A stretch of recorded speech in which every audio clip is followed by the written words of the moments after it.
हरे कृष्णा, आप सभी का हार्दिक स्वागत है। आज हम इस सत्र में विशेष रूप से चर्चा करेंगे महर्षि वाल्मीकि द्वारा लिखी गई रामायण के पहले श्लोक की। तो ये श्लोक बहुत ही विशेष घटना के बाद आया और कैसे ये पूरी रामायण का आधार बना। और इस श्लोक को हो सकता है हम सब ने कभी न कभी सुना हो, लेकिन इस श्लोक के और भी 3 अर्थ हैं जो हम में से बहुत कम को पता होंगे। उनकी आज हम चर्चा करेंगे। तो हम देखते हैं कि वाल्मीकि जी का संवाद होता है नारद मुनि से, और नारद मुनि उन्हें कहते हैं कि आप जो एक ऐसा व्यक्ति ढूंढ रहे हैं जिसमें सारे गुण हों, तो ऐसे व्यक्ति हैं श्री रामचंद्र जी। ये जानने के बाद ये जानने के बाद कि उन्हें उनके ऊपर एक काव्य लिखना है, वाल्मीकि जी अपने शिष्य भारद्वाज के साथ तमस नदी के किनारे जाते हैं। तो तमस नदी के किनारे जब वो पहुंचते हैं तो वहां देखते हैं कि 2 क्रोंच पक्षी हैं जो साथ में विहार कर रहे हैं। एक नर है और एक मादा है, और वो बार-बार उड़ के उनके पास आते हैं और पेड़ के वहां जाकर बैठ जाते हैं। कुछ समय तक वाल्मीकि जी इस लीला को देखते रहते हैं। तभी एकदम से एक तीर आता है और उसमें से जो नर पक्षी है उसको लगता है और उसकी तड़प-तड़प के मृत्यु हो जाती है। जो मादा पक्षी है वो ये देख के बहुत ज़्यादा द्रवित और दुखी हो जाती है। अब महर्षि वाल्मीकि तो बहुत महान संत हैं, उन्हें अपने सारे जो वेग हैं उसके ऊपर नियंत्रण है। लेकिन इस करुणामय दृश्य को देख के महर्षि वाल्मीकि बहुत क्रोधित हो जाते हैं और उसी समय नदी के जल को हाथ में लेकर उस शिकारी को श्राप दे देते हैं। और जो वो श्राप देते हैं वो भी एक श्लोक के रूप में उनके मुख से निकलता है, क्योंकि ये शोक के दौरान दिया गया श्राप था, इसलिए इस शोक को एक काव्य का रूप मिला और ये काव्य जो है वो विशेष रूप से एक छंद बन गया। और ये छंद क्या है इसको आज हम जानेंगे। तो जो श्लोक निकला उनके मुख से वो था, माँ निषाद प्रतिष्ठाम त्वाम गमः शाश्वती समः यद क्रोंच मिथुनादेकम अवधि काम मोहितम। हे निषाद, तुम्हें अपने जीवन पर्यंत तक शांति नहीं मिलेगी, क्योंकि तुमने एक असावधान प्रेम में आतुर पंछी के जोड़े में से एक की निर्मम हत्या कर दी है। तो ये क्या श्लोक था? माँ निषाद, निषाद अर्थात शिकारी, तुम्हारी प्रतिष्ठा हमेशा के लिए समाप्त हो जाएगी, क्योंकि ये जो क्रोंच थे, जो काम आतुर थे, उनमें से एक की तुमने हत्या कर दी है। अब ये जैसे ही हुआ तो महर्षि वाल्मीकि को इसके बाद पछतावा हुआ, क्योंकि उन्होंने सोचा कि ऐसा क्या हुआ, मेरे मुख से इतनी क्रोधपूर्ण वाणी कैसे निकली, ये तो तपस्या के नियमों के विरुद्ध था। और शिकारी तो अपना धर्म कर रहा था, उसका तो धर्म है शिकार करना, तो इसमें क्या गलत कर रहा था, और वो अपने कर्मों के अनुसार लोग फल भोगते हैं। तो बोले मैं इस भावना में बहकर मैंने कैसे श्राप दे दिया, उन्हें बहुत दुख हुआ। तो वो इसी शोक में इस श्लोक पे ध्यान देते रहे, और ध्यान देते देते वो गहरी मेडिटेशन में चले गए।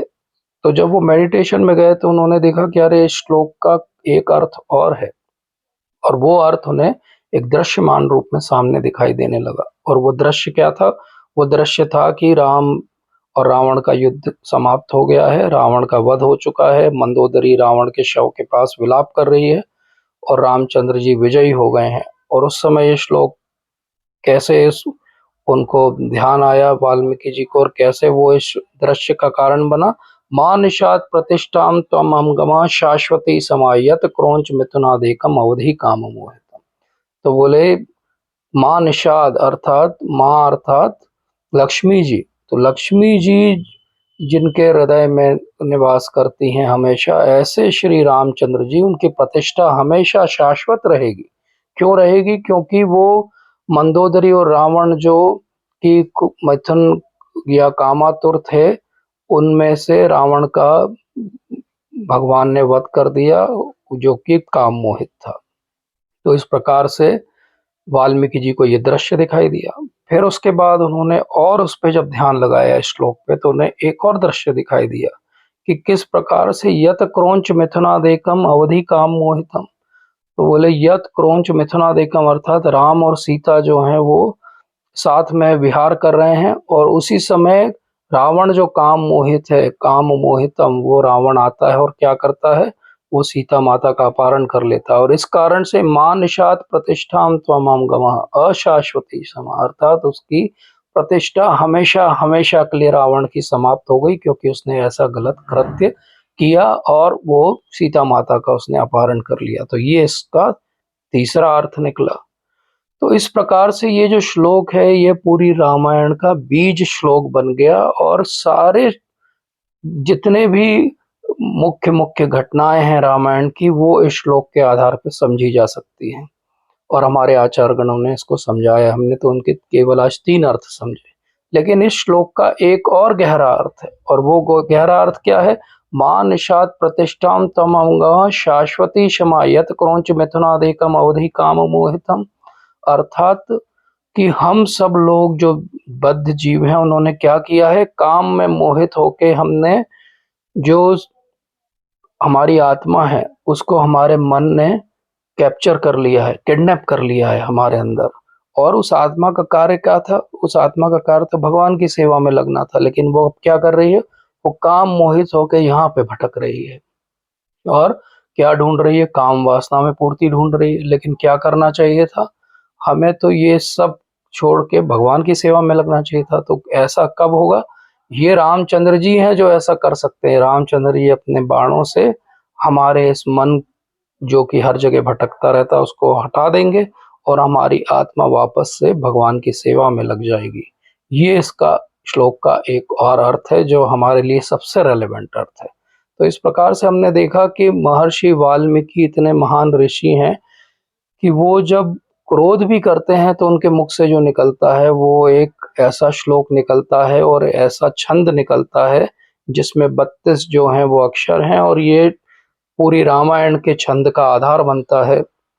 वेदों के बाद में यह पहला काव्य बनता है जो किसी मनुष्य के द्वारा रचित किया गया और ये आदि कवि बन जाते हैं वाल्मीकि जी। तो ये एक श्लोक आधार बनता है पूरी रामायण की कथा का, जिसको हम और रसिक जन बहुत अलग अलग तरह से समझाते हैं और कितनी गहराई है कि एक श्लोक में हम एक बार फिर आज समझे।